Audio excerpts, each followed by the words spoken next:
نحمده ونصلي على رسوله الكريم وبعد فأعوذ بالله من الشيطان الرجيم بسم الله الرحمن الرحيم يوصيكم الله في أولادكم للذكر مثل حظ الأنثيين فإن كن نساء فوق اثنتين فلهن ثلث ما ترك وإن كانت واحدة فلها النصف صدق اللہ العظیم۔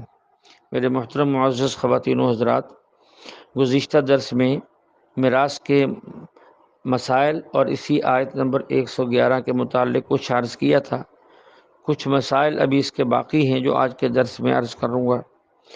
اس میں ایک مسئلہ یہ بیان کیا گیا ہے اسی آیت کے اندر کہ اگر مرنے والے کے والدین بھی ہوں اور اولاد بھی ہو، اگرچہ وہ ایک ہی لڑکا ہو یا ایک ہی لڑکی ہو، تو ان کی موجودگی میں ماں باپ میں سے ہر ایک کو چھٹا چھٹا حصہ دیا جائے گا، یعنی باپ کو بھی چھٹا حصہ اور ماں کو بھی چھٹا حصہ۔ باقی جو مال بچے گا وہ اس کے بچوں میں، اس کی اولاد میں تقسیم کر دیا جائے گا، اسی اصول پر جو پہلے بیان ہو چکا۔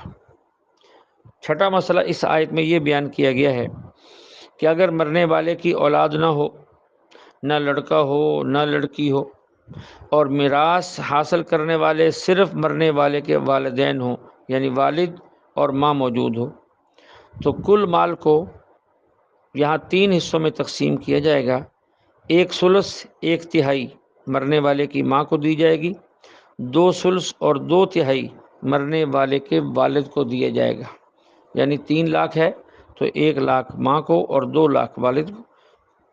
اسی اصول اور اسی ریاضی کے قاعدے کے مطابق اس کو تقسیم کیا جائے گا۔ ایک مسئلہ یہاں اور بیان کیا گیا اسی آیت کے اندر، جس میں اس طرف اشارہ ہے فَإِنْ كَانَ لَهُ إِخْوَةٌ فَلِأُمِّهِ السُّدُسُ۔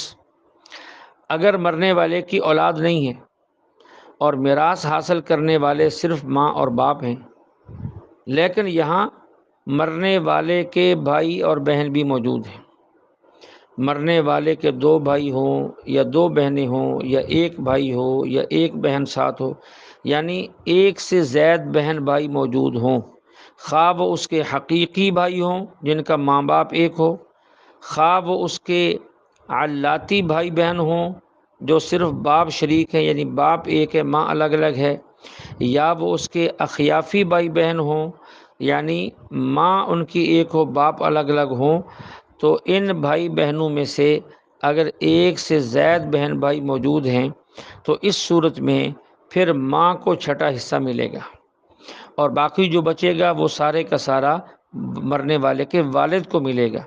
بہن بھائیوں کو اس شکل میں کچھ نہیں ملے گا۔ لیکن یہاں بہن بھائیوں کو ذکر کرنے کا فائدہ، بہن بھائیوں کی موجودگی میں جو فرق پڑا ہے، جو نقصان آیا ہے، وہ ماں اور والدہ کے حصہ کے اندر آیا ہے کہ اگر یہ نہ ہوتے تو اسے کل مال کا 1 ثلث یعنی 1 تہائی ملتا۔ ان بھائیوں کی موجودگی میں اس کا حصہ ثلث یعنی تہائی سے کم ہو کر چھٹا حصہ رہ گیا ہے۔ علم میراث کی زبان میں 2 قسم کے وارث ہوتے ہیں، ایک کو کہتے ہیں حجب حرمان اور ایک کو کہتے ہیں حجب نقصان۔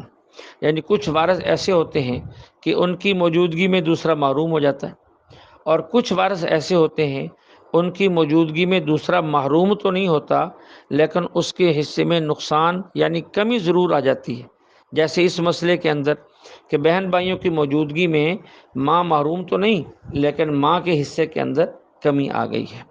ایک مسئلہ اس آیت کے اندر یہ بیان کیا گیا، اگر مرنے والے کی اولاد نہ ہو اور میراث لینے والے صرف اس کے ماں باپ ہوں، اور ساتھ ہی صرف 1 بھائی بھی ہو یا صرف 1 بہن ہو، 2 یا 2 سے زائد بہن بھائی نہ ہوں، جیسا کہ گزشتہ صورت میں نے عرض کیا، صرف 1 بھائی ہو یا صرف 1 بہن ہو، تو اس صورت میں بھی ماں کا جو حصہ تہائی یا ثلث مقرر ہے اس پر کوئی اثر نہیں پڑے گا۔ تو اس صورت کے اندر کل مال کو 3 حصوں میں تقسیم کر کے 1 حصہ ماں کو اور 2 حصے والد کو دیا جائے گا۔ 1 بہن 1 بھائی کے ہوتے ہوئے ماں کے حصہ میں نقص نہیں آئے گا۔ ہاں 2 بھائی یا 2 بہنیں موجود ہوں، جیسا کہ اس سے پہلے مسئلہ کے اندر ہم نے ذکر کیا اور عرض کیا، تو پھر ماں کا حصہ کم ہو جائے گا۔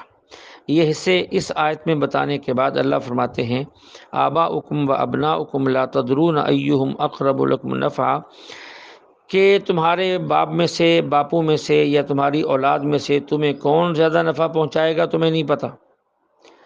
یعنی جو اگر نفع کی بنیاد پر یہ میراث تقسیم کی جاتی تو پھر تو مرنے والے کی رائے کا اعتبار ہوتا، وہ دیکھتا مجھے ماں باپ سے نفع پہنچے گا، ان کا حصہ زیادہ مقرر کر جاتا، ان کے لیے وصیت زیادہ کر جاتا۔ اگر اسے امید ہوتی کہ اولاد سے نفع پہنچے گا تو ان کو زیادہ دے جاتا، ان کے لیے زیادہ حصہ مقرر کر جاتا۔ تو یہ حصے مقرر کرنا یہ مرنے والے کے اختیار میں نہیں ہے، اور نہ ہی یہ جو نفع کی بنیاد پر ان کے حق میں فیصلہ کرتا، لازمی نہیں ہے کہ جو اس کی ان سے امید تھی یا آرزو تھی وہ پوری بھی ہوتی۔ اس لیے یہاں اللہ نے الگ سے حکمتیں اور مصلحتیں رکھی ہیں، اللہ نے خود ہی حصے مقرر کیے ہیں۔ ماں کا حصہ یہ ہے، باپ کا یہ ہے، بیٹے کا یہ ہے، بیٹی کا یہ ہے، یہ اللہ نے سارے مقرر کیے ہیں۔ نہ اس کے اندر کسی کو تبدیلی کا اختیار ہے، نہ تغیر و تبدل کا حکم ہے۔ جو اللہ نے مقرر کر دیا ہے اس کو پورا ادا کرنا چاہیے۔ کسی وارث کو محروم کرنا بھی جائز نہیں، اس کے حصے کو تاخیر سے ادا کرنا بھی جائز نہیں۔ اللہ تعالیٰ خوب جانتے ہیں، حکمت والے ہیں، علم والے ہیں، اس نے یہ حصے کیوں مقرر کیے ہیں۔ یہ ساری باتیں اہل ایمان اس پر ایمان لاتے ہیں۔ اللہ جل شانہ ہمیں بھی یہ تمام مسائل سیکھ کر سمجھ کر عمل کرنے کی توفیق عطا فرمائے۔ وآخر دعوانا ان الحمد للہ رب العالمین۔